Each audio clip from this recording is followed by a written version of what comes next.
আজ অনেকদিন পর একটু কষা, কষা করে সয়াবিন করছি। যেহেতু ছেলে সয়াবিন খেতে একদমই পছন্দ করে না, তো খুব একটা করিও না। আমার আর হাসব্যান্ডের আবার সয়াবিন ভীষণ প্রিয়। ছেলেকে আবার শুধু চপ করে দিলে, মানে সয়াবিনের চপটা করলে সেটা আবার খুব ভালো খায়। কিন্তু এরকম তরকারিটাও খুব একটা পছন্দ করে না। খায় না ঠিক তা না, কিন্তু ও বেশ ভক্তি সহকারে খায় না। তো আজকে ভাবলাম একটু কষা করে করা যাক। সাধারণত আমি নিরামিষ দিনে জিরে বাটা, আদা বাটা দিয়েই বেশি করি। আজকে পেঁয়াজ, আদা রসুন বাটা, পেঁয়াজটা কুচিয়ে দিয়েছিলাম। আদা রসুন টমেটো মিক্সিতে বেটে নিয়েছিলাম। আর হলুদ গুঁড়ো, লঙ্কার গুঁড়ো, জিরের গুঁড়ো যা, যা আমাদের রেগুলার ইউজ হয় মসলা সেগুলো সব দিয়ে নিলাম। দারুণ লাগে কিন্তু এভাবে কষা, কষা করে সয়াবিন করলে।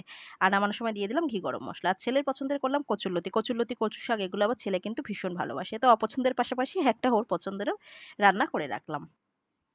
তবে কচুরলতিটা সম্পূর্ণ আজকে ভাজা করব বাদাম দিয়ে। বাদামটাকে, কাঁচা বাদামগুলো আগেই ভেজে তুলে নিয়েছি। আর এখানে পেঁয়াজের সাথে একসাথে লতিটাকে একটু ভাজা, ভাজা করলাম। তার সাথে দিয়ে দিলাম টমেটো, হলুদ গুঁড়ো, লঙ্কার গুঁড়ো, বেশ অনেকটা পরিমাণে ঝাল দিয়েছিলাম। আর সমস্ত কিছু দিয়ে স্টিমটা কমিয়ে ঢাকা দিয়ে দিয়েছিলাম। ওতেই তো মজে যায়।